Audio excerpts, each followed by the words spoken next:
नमस्कार, भारत एक्सप्रेस में आपका स्वागत है। मैं हूं हरिशंकर कुमार। लेबनान में इजरायली हमलों ने हिजबुल्लाह की कमर तोड़ कर रख दी है। 17-18 सितंबर को वॉकी टॉकी में धमाकों के जरिए करीब 1500 लड़ाकों को निशाना बनाया गया, जिसमें कई लड़ाके मारे गए। शुक्रवार को राजधानी बेरूत में इजरायल ने सटीक हमले को अंजाम देकर हसन नसरल्लाह का चैप्टर क्लोज कर दिया। अब सवाल ये उठता है कि दुनिया की सबसे बेहतरीन खुफिया एजेंसी ने नसरल्लाह के ठिकानों की सटीक जानकारी कैसे पता लगाई, कैसे हिजबुल्लाह के बड़े कमांडरों को टारगेट करने में कामयाबी हासिल की। जानकारों का मानना है कि नसरल्लाह पिछले कई साल से छिपकर रह रहा था। इजरायल की उस पर पैनी नजर थी, उसकी हर गतिविधियों पर नजर रखी जा रही थी, लेकिन नसरल्लाह और उसके लड़ाके इस बात से बिल्कुल अनजान थे।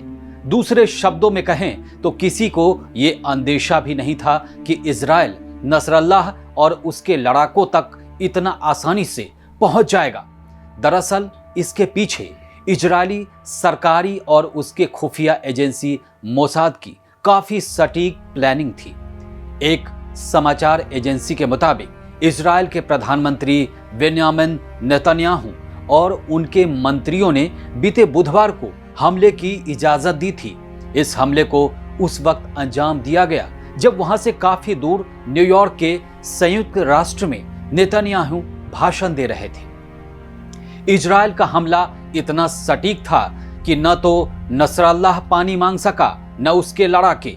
जानकारों का मानना है कि नसरल्लाह का पता लगाने के लिए सैटेलाइट से मिली तस्वीरों की मदद ली गई होगी या फिर तस्वीरें छिपकर ली गई। लेकिन ग्राउंड पर खुफिया जानकारी को भी किसी एंगल से नजरअंदाज नहीं किया जा सकता। सीधे शब्दों में कहें तो जमीनी स्तर पर भी जासूसों की मौजूदगी रही होगी। इजरायल को नसरल्लाह और उसके लड़ाकों की जानकारी मुहैया जमीनी खुफिया तंत्र ही करते रहे होंगे। वैसे भी साल 2006 के आखिरी युद्ध के बाद से नसरल्लाह को सार्वजनिक जगह पर देखा नहीं गया। वो काफी सतर्क भी रहता था, कुछ ही लोगों से उसकी मुलाकात होती थी।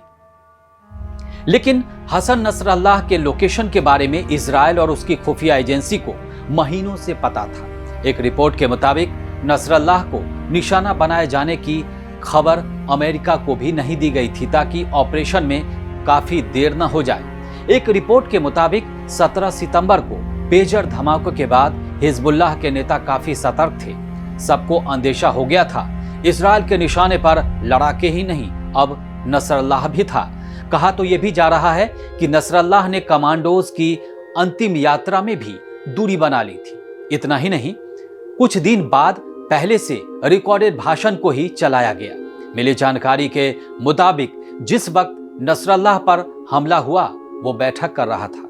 दूसरे कमांडरों के साथ मीटिंग के दौरान ही इजरायल ने जोरदार हमला कर दिया, जिसमें नसरल्लाह और उसके कई साथी मारे गए।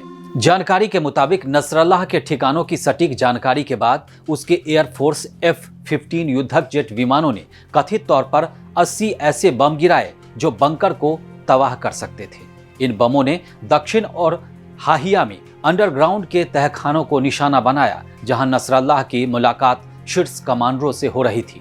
इन सभी बातों से साफ हो जाता है कि इजरायल की खुफिया इकाइयों ने हिजबुल्लाह के सुरक्षा तंत्र को भेद दिया था। इतना ही नहीं, उसके संचार तंत्र और स्थानीय नेटवर्क का भी अपने हिसाब से इस्तेमाल किया। यह खबर आपको अच्छी लगी हो तो हमारे YouTube चैनल को सब्सक्राइब करें। नमस्कार।